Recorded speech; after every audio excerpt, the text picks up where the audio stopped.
What is up, guys? Welcome back to my channel. First podcast episode in what seems like an eternity. I am here to talk about the NBA Finals. Now, for the third year in a row, the NBA Finals has ended in 6 games, the previous 2 winners being the Toronto Raptors and my Los Angeles Lakers. And of course, a week ago, the Milwaukee Bucks landed up winning their first title in 50 years. And a big congratulations to them. But as I was watching the entire playoffs, many people say I don't watch basketball, but that's okay. I know this game very, very well. Covered it for a good 10 years. I've watched every single game, it seems like. But from what I saw between both the Suns and the Bucks, could make some outlandish statements from me. Now, my take and what this title of this video is called is the Bucks title, is it illegitimate? And that is what I'm here to discuss. But in order to discuss that, I have to go back to the beginning of the postseason for both teams, both the Suns and the Bucks. I'm going to put everything into the right perspective and in the right context. And as always, I keep it 100. And as always, I call how I see it. And if people don't like this video, hey, I think I make some pretty good points. Does that mean I'm right? No. But these are just things that I see. So let's dive into this, shall we? Now, the Bucks' first playoff series was a rematch of 2020's Eastern Conference semifinals between the Miami Heat and, of course, the Milwaukee Bucks.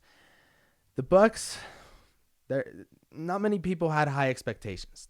They had one of the best records in the league. They were the number 3 seed in the East leading into this postseason. Now, Miami, of course, was the team that completely embarrassed them in the bubble last year. The first 3 games, Miami laid out the blueprint, just like the Raptors, on what it took to defeat Giannis, and that was basically just form a wall. More on that later. Now,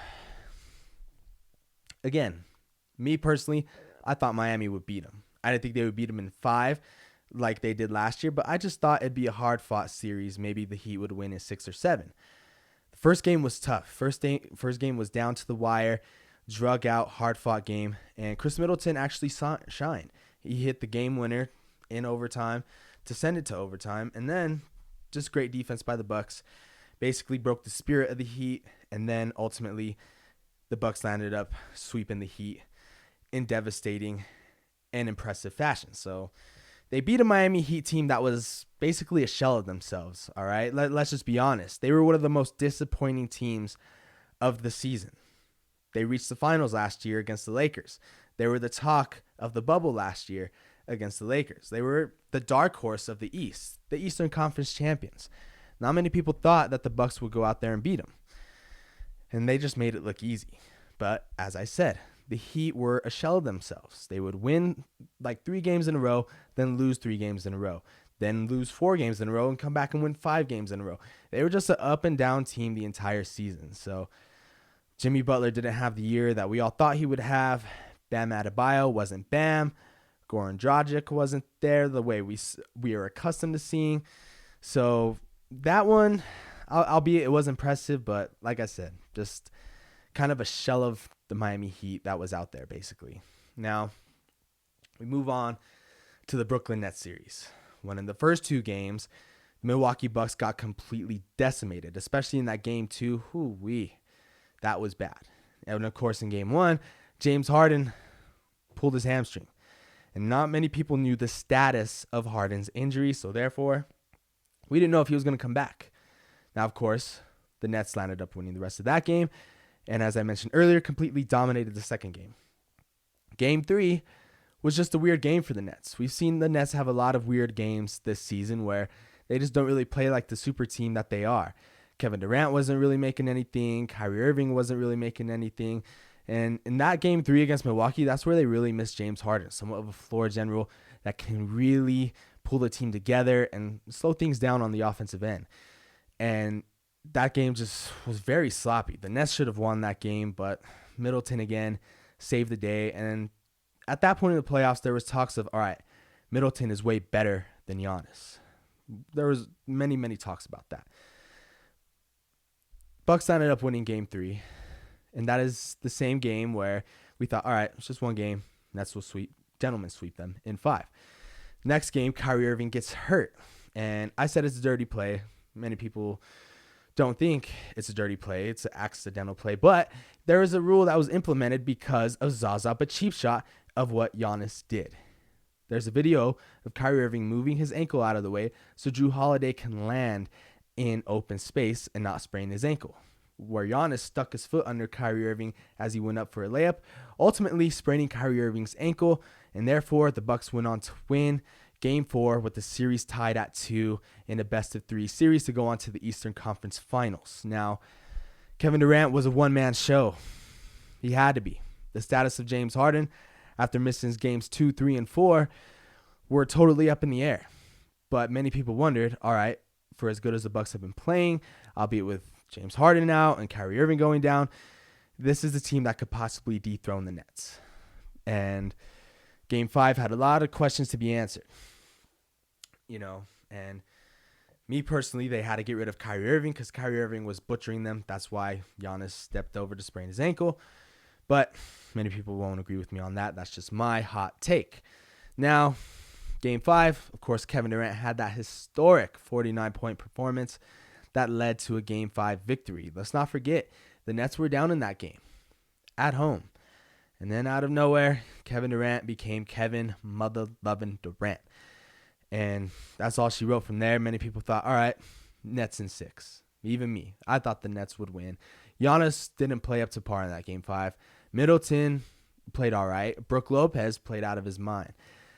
But that's why the Nets are a super team. But that is also why Kevin Durant missed James Harden and Kyrie Irving. But James Harden did come back. But he was a shell of himself. He was like not even half the player we're even accustomed to seeing on the court. James Harden was not 100% in games 5, 6, and 7. Game 6, exact same thing.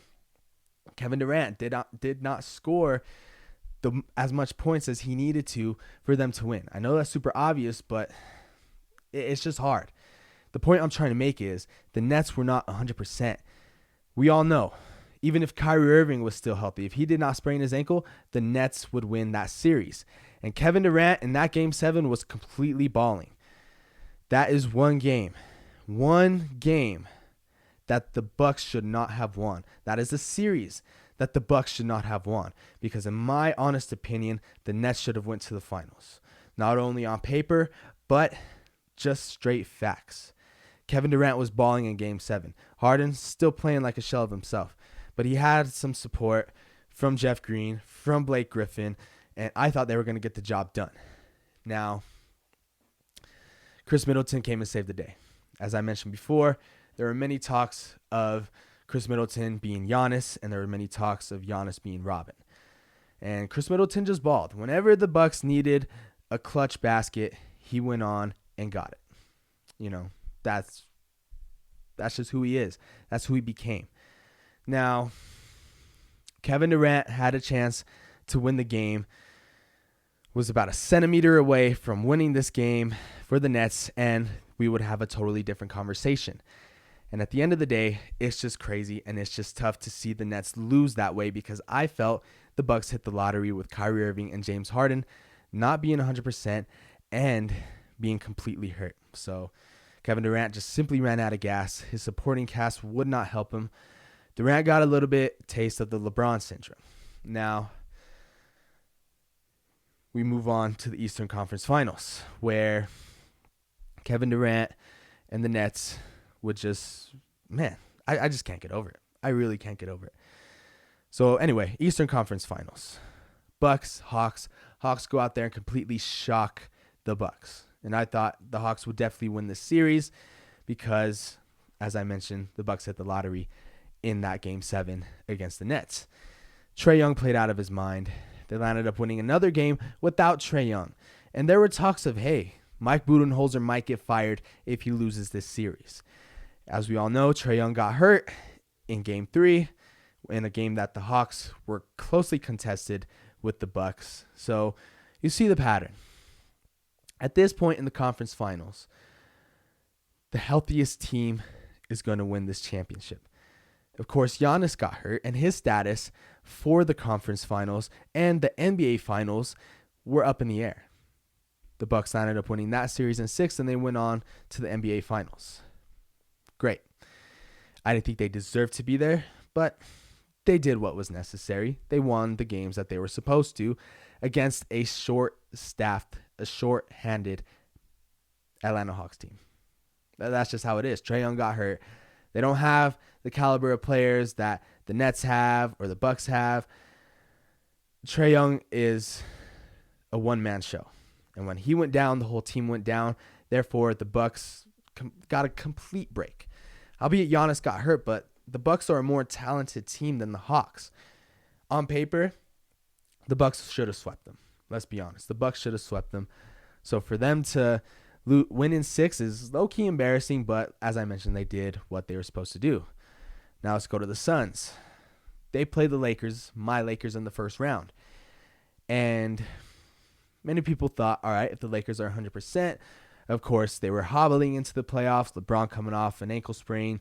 Davis coming off of many injuries he's had, a quad injury / Achilles. Many people thought if the Lakers were healthy, they could beat the Suns. It'd be one of the biggest upsets in playoff history, but the ball just did not bounce the Lakers' way. And therefore, Anthony Davis went down in Game 4 as the Lakers were up 2-1. They had the Suns on the ropes. Many people did not expect that. Let's not forget, Game 3, LeBron was completely embarrassing Jay Crowder, and I thought at that point, this series is done. Lakers are going to win in 5. But the Suns shooting was just not going to be denied. They were making threes left and right. Cameron Payne could not miss. They ended up coming back and winning that series in 6. Then they sweep the Denver Nuggets. Remember the Suns in 4 guy. Became a global icon after that. They sweep the Nuggets. They looked unstoppable. DeAndre Ayton, completely unstoppable. Then they move on to the Western Conference Finals, play the Clippers, and that is the second series we've seen a little bit of trouble from the Suns. Let's not forget Chris Paul had an injury in the Lakers series where it looks like he didn't even get hit, and he just wasn't playing like himself. I mean, that's another conversation for a different day, but I bring that to you because Chris Paul seemed to not be like himself in these finals. They beat the Clippers in 6, which is all fine and dandy. There were some struggles, but let's not forget Chris Paul had the performance of his career in that Game 6. 41 points. After Paul George dropped 41 points in the previous Game 5, Paul George looked like a man on a mission, that he was going to take this Western Conference Finals and lead the Clippers to their first ever NBA Finals appearance. But Chris Paul would not be denied. He was living years of shame out of blowing leads after leads, blowing 0-2 leads, 3-2 leads, 3-1 leads. He is known as a choke artist. In that Western Conference Finals, he just said, no, no, no. He said, watch this. And that is exactly what he did. 41 points, put the team on his back, and helped them go to their first ever NBA Finals since 1994. 1995. Now, 1996. Yeah, ooh, Jesus. So, NBA Finals set up. Many people thought this series would go 7. No matter who the winner is, this was going 7. I thought the Suns were going to sweep the Bucks, given the fact that they beat a shell of themselves Miami Heat team, an undermanned Brooklyn Nets team, and an undermanned Atlanta Hawks team. Now, I'll give the Hawks credit. They defeated the number 1 seed Philadelphia 76ers, but they were probably one of the most overrated number 1 seeds of the season next to the Utah Jazz. That's just how it is. Number 1 seeds don't mean anything. They just don't. Especially with the Jazz and the 76ers, shooting only takes you so far. So the finals were all set. Devin Booker, Chris Paul had themselves a game in the first 2 games. Devin Booker was just Devin Booker throughout these playoffs. First ever playoff trip. He acted like he's been there for 10 years. Many people were thinking, oh man, here we go again.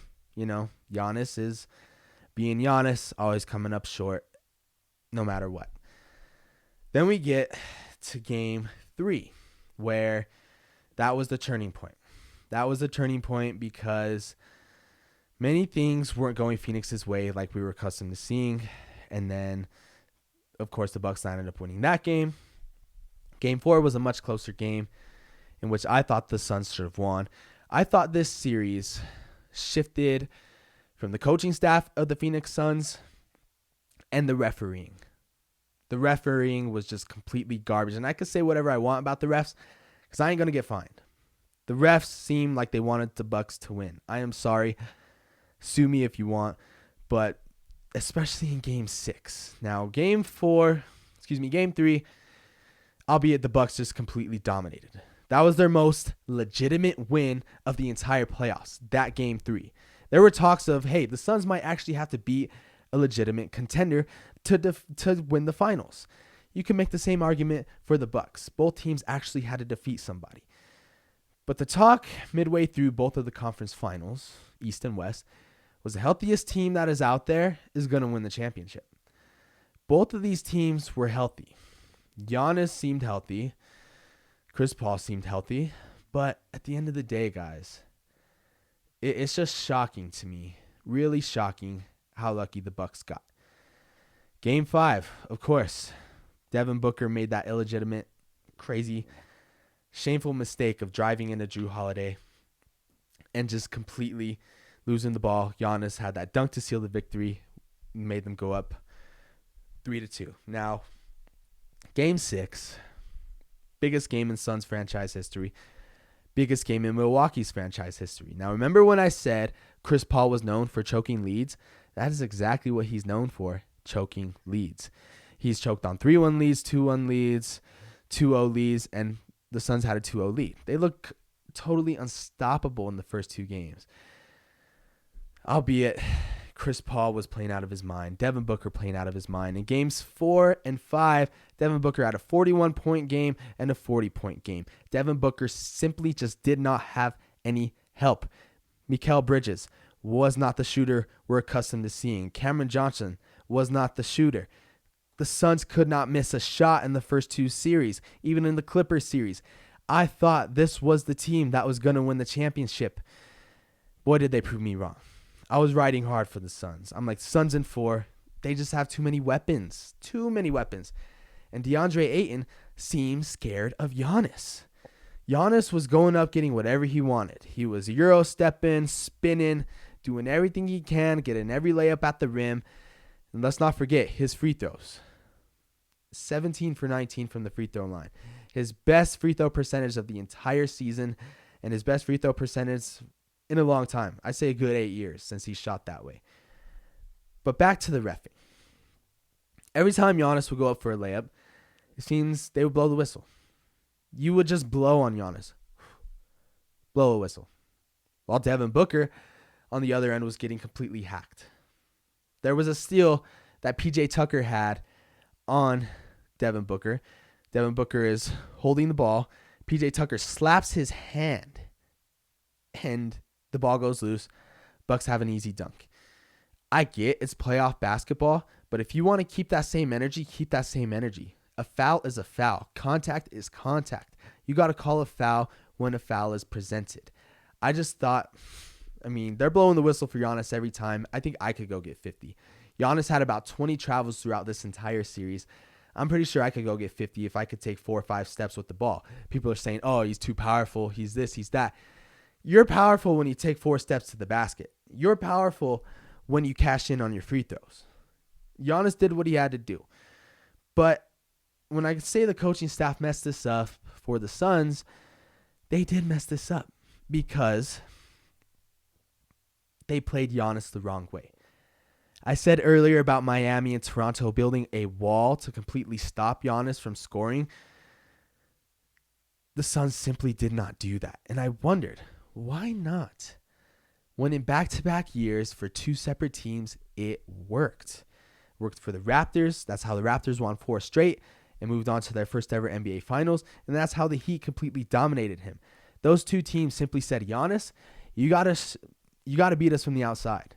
You got to shoot 15-footers, 12-footers. You got to shoot threes. You got to know your personnel. You got to know the numbers. Giannis is not good at shooting from 12 feet or beyond. He's not good at shooting from 10 feet or beyond. Why didn't the Suns pick up on that? Why didn't DeAndre Ayton seem scared? Why did he seem scared of Giannis.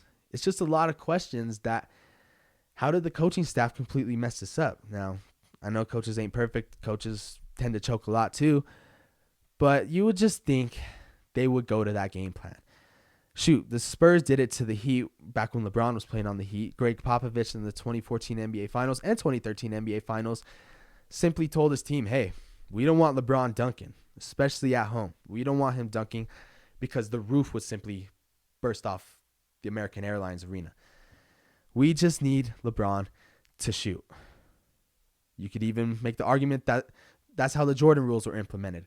Jordan was soaring everybody, but the bad boy Pistons simply said, all right, you bring that bullshit in here, we're going to snatch you right out of the air.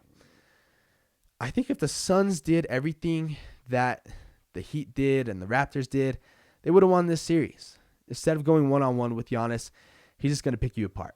He's too long and too skilled to do that. To answer my question, if this win was illegitimate, I'm going to say no. It's not illegitimate. I know I've said numerous times, especially in this episode, that the Bucks hit the lottery and they were lucky. They were, but that doesn't mean this win was illegitimate. Giannis had the best closeout game we've seen in NBA Finals history. And, you know, when Giannis makes 17 free throws, going to the line as many times as he did, and him cashing in, you're going to lose. You're going to lose. But the Suns, they had every chance to win this series, and the coaching staff completely messed it up. And that's not the first time. Coaches mess up a lot of stuff. They definitely do. But congrats to the Bucks. Wasn't illegitimate. They were just a healthier team. At the end of the day, they looked like the fresher team. Seemed like the Suns were really stuck in the mud. Do I think both of these teams will be back in the finals next year? Absolutely, 100% no.